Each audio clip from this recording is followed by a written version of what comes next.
As we know, schools have closed earlier than usual, shops are empty with people panic buying, and some companies have even opted to have employees work from home.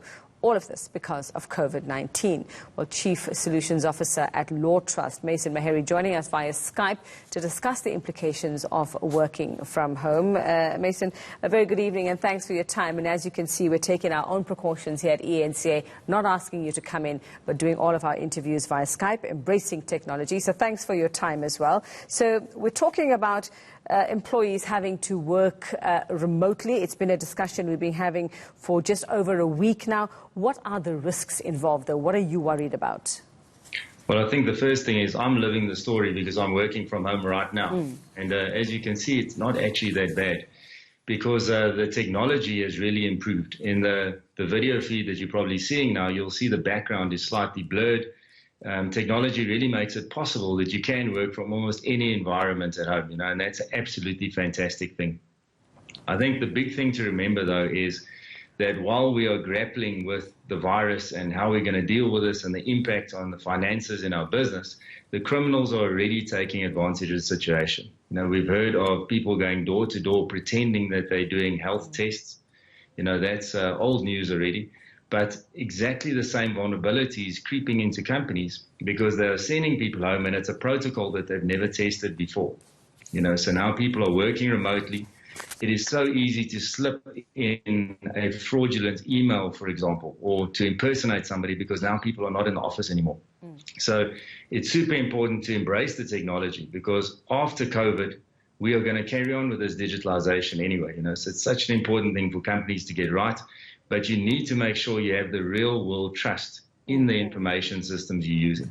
So in this process, Mason, we are going to be seeing a lot of documentation, a lot of files, a lot of very confidential information being sent from, one device to another, whatever it is you are working on. So what are the dangers of having that information just out there?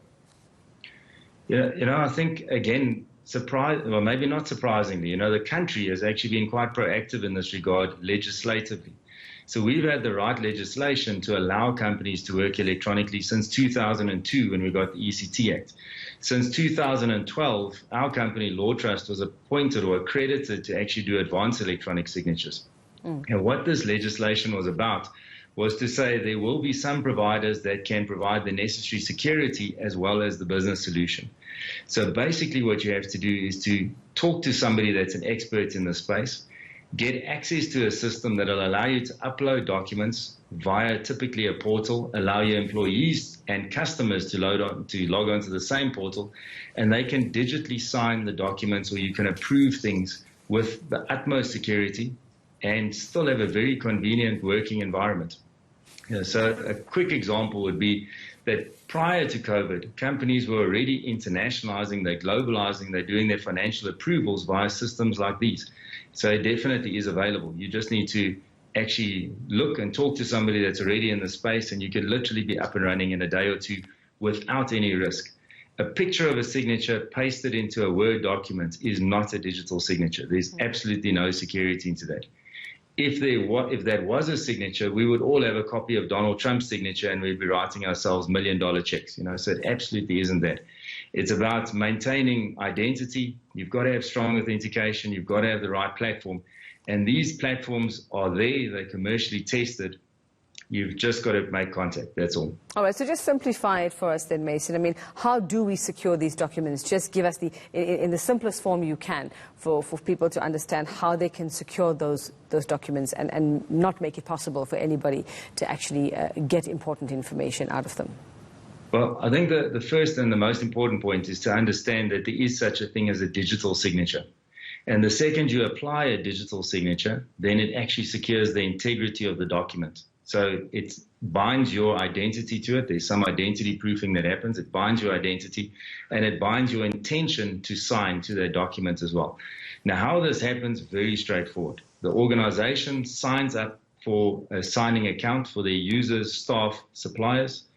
If you want a document signed, you upload the document, you drag a small signature box into the corner where people would normally sign, and you say, this is the email address I want this to go to, and you say send.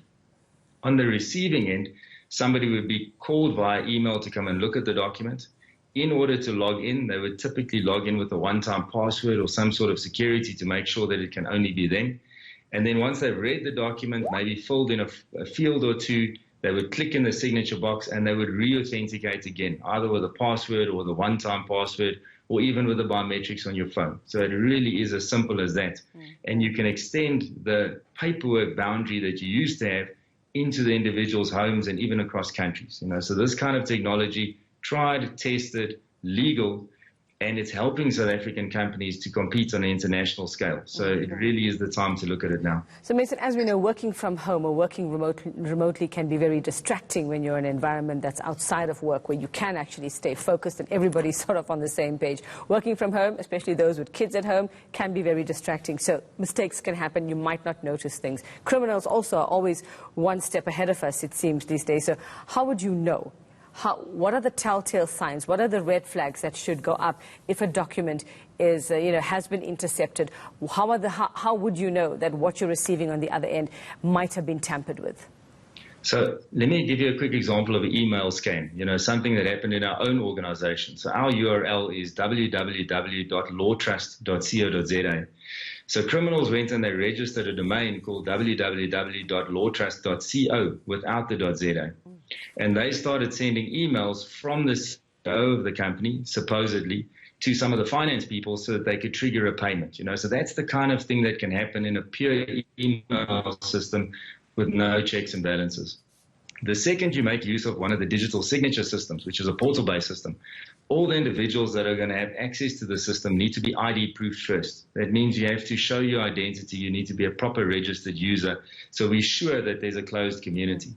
The second thing is the digital signature is actually trusted by the major software platforms as well, specifically Adobe. So if you sign a document, when you download the PDF, the free Adobe Reader will actually tell you this document has been signed by Uveka, it is valid, and the time that it was signed actually comes from a timestamp authority, and it's not a cheat time that was made by the clock on the local computer. It's a super simple process and very visual to see if you've used the right kind of publicly trusted digital signature. Fantastic, valuable advice. Thanks very much, Mason Maharey from Law Trust. So